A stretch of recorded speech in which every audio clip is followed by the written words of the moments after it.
what we have done is that we've started advising ourselves, and that's why we dedicated our National Tax Dialogue last year to the need for the three tiers of government to sit and discuss and see if it is possible for them to harmonize our tax system.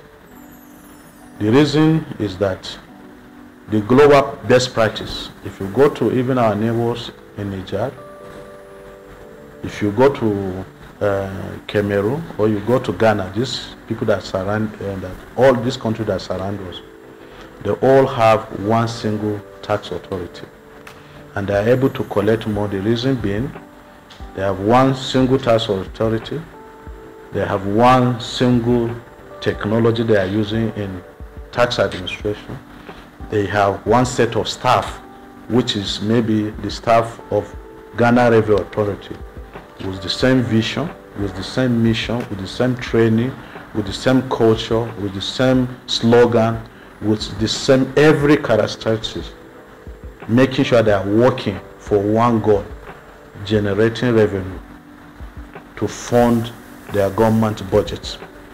Number two, if you have tax authorities that are not, if you are operating as, if a country has a multiple tax authority or multiple tax system, you are paving way for opportunity for taxpayers to dodge paying taxes.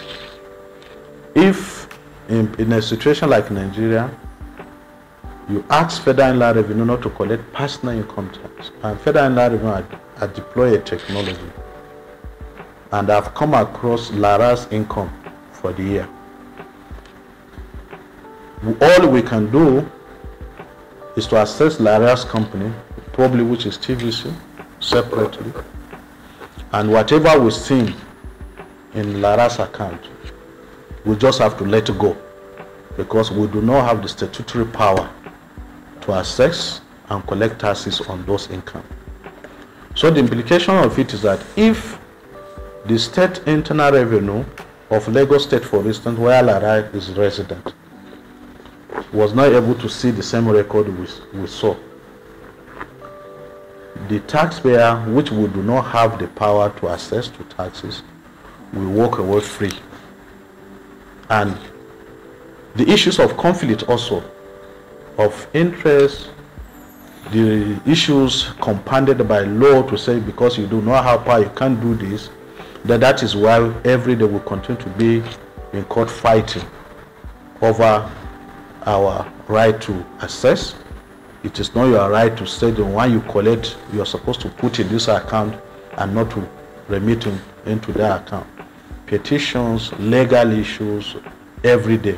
So, but with a single tax authorities, you are able to harmonize operations, you are able to harmonize the tax law, you have one single tax authority.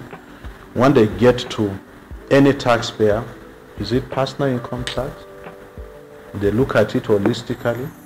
Is it value-added tax? They look at it using the same visit. Is it technology you have deployed? For everything you see, you are able to reduce it to taxes, or you are able to assess it, and the taxpayer is able to pay everything. The states, some of the states have told this part and have heeded to our advice. And some of the states today that used to collect about, they have harmonized their operations, local government and state, as a first step. Today, they are collecting as high as 60-70 billion in such states. And before the harmonization, the tax collection was just 12-13 billion in a year. So you can see the jump from 12 to 13 to about 70 billion. So you can be rest assured that if we have such harmonization at central level, the 10 trillion we're talking about could be 20 trillion next year. So there is a lot of advantage that can be associated with the tax harmonization.